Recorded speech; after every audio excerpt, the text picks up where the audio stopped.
আজ ৩রা বৈশাখ,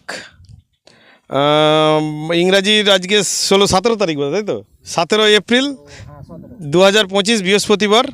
আমরা জিএমএম ডিস্ট্রিবিউটার্সের তরফ থেকে এসেছি আরান্ডি, আরামবাগ, হুগলি। তো সাথে নতুন কৃষক বন্ধু আছেন, ওনার দাদাই তো আপনার শান্তিবাবুর ভিডিও আগের বছর দেখেছেন। এটা শান্তিবাবুর জমি, জ্যাকপট দিয়ে চাষ হচ্ছে। উনি প্রায় 2 বছর ধরে জ্যাকপট দিয়ে চাষ করছে। সাথে কাশীনাথ বাবু আছে, প্রিয়ঞ্জিত বাবু আছে। তো এই ধানটা তো অসাধারণ ধান, মানে কোনো কথা হবে না আর কি। কথা হবে কিছু? তো সরাসরি আমরা কৃষক বন্ধুর কাছে চলে যাচ্ছি। আপনাকে আমাদের তরফ থেকে শুভেচ্ছা। আপনার নাম? শ্যামল নায়ক, বাড়ি? আরান্ডি। আপনি প্রথমবার জ্যাকপট দিয়ে চাষ করলেন? আমি প্রথমবার জ্যাকপট দিয়ে 4 বিঘে জমি চাষ করলাম। করে কি রেজাল্ট পাচ্ছেন?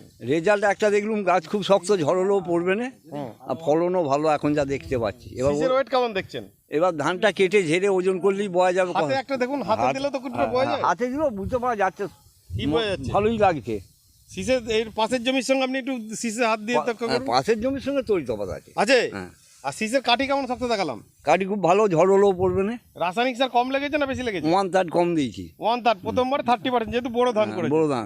বড় ধান এমনি কম টাইমে ধান বলে আমরা একটু বলি, যখন জৈব পদার্থ সারে পরিণত সময় লাগে সেইটুকু। এবার আমার 17 কিলো করে ডিএপি দিয়ে ধান হচ্ছে। আচ্ছা, এমনি এলাকায় কত করে ব্যবহার হয়?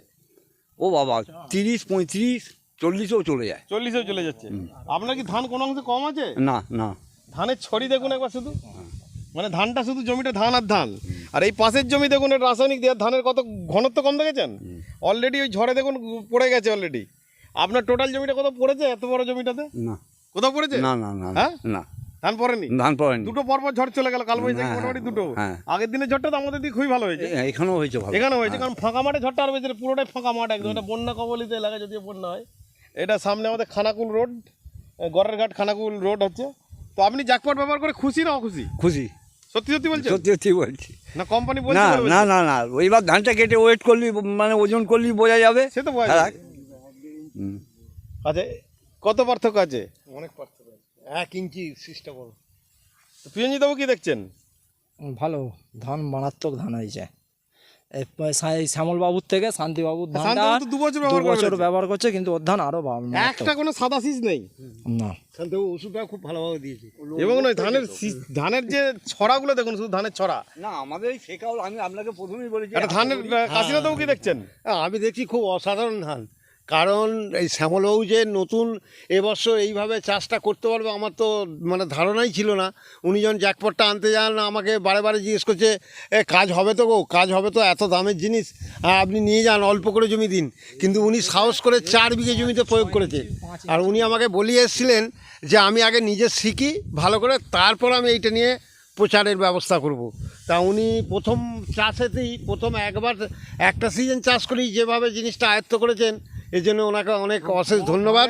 এবং ওনার পাশে এই যে আমি হাতটা দেখাচ্ছি, পাতাগুলো হেল পাশে যে বাঁ হাতটা দেখাচ্ছি, এইটা হচ্ছে ওনার দাদা শান্তিবাবুর ধান। উনি জ্যাকপট হয়ে গেছে। হ্যাঁ, 2 বছর না 3টে সিজন হচ্ছে। দুটো সিজন বর্ষাতে দেয়নি, বন্যা ছিল। ও আচ্ছা আচ্ছা, তাহলে 2টো সিজন দেওয়া হয়ে গেছে, যার জন্য ওনার ধানটা আরও সুন্দর, সর্বাঙ্গ সুন্দর হয়েছে। এইভাবে যদি মানে আমাদের জ্যাকপটটা ব্যবহার করতে গেলে একটু নিয়মকানুনটা মেনে চলতে হবে, কারণ এটা রাসায়নিক সার কীটনাশকের সঙ্গে একসঙ্গে যদি টাচে আনা হয়, এটা কাজে একটু কম করে। সেটাই বারে বারে চাষিদিকে আমরা বলতে চাই এবং বোঝাই। প্রিয়ঞ্জিত বাবু কি দেখছেন? আপনি নিজে চাষ করছেন? আমি নিজেও চাষ করছি এবং করাচ্ছেন, কিন্তু টাইম দিতে পারছেন না ঠিকঠাক করে।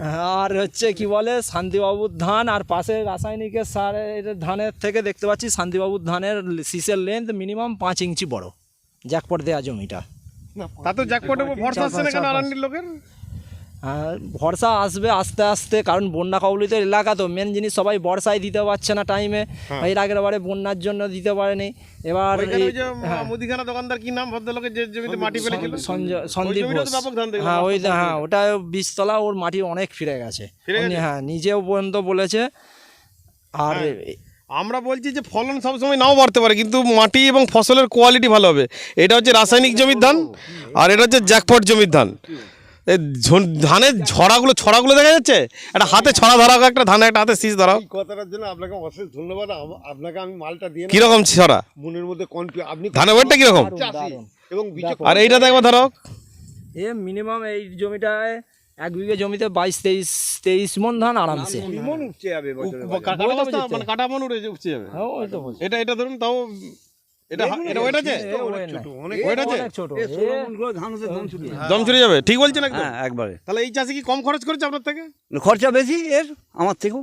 এবং এর দেখুন কত মাজরা কেটেছে, প্রচুর মাজরা কেটেছে এবং কত জায়গায় ধান পড়ে গেছে দেখুন, এই দেখুন পড়ে গেছে ধান, এই পড়ে গেছে, খাপ খাপ করে ধান পড়ে গেছে। হ্যাঁ পড়ে গেছে ধান অনেক আর পড়ে আপনি গেছে। তার থেকে উল্টো দিকে আছেন, তা আপনার ধান পড়েনি, মানে আমার আপনাদের আমার চোখ থেকে আমার ঝরে গেছে। একটা ঝাড়ও হেলেনি।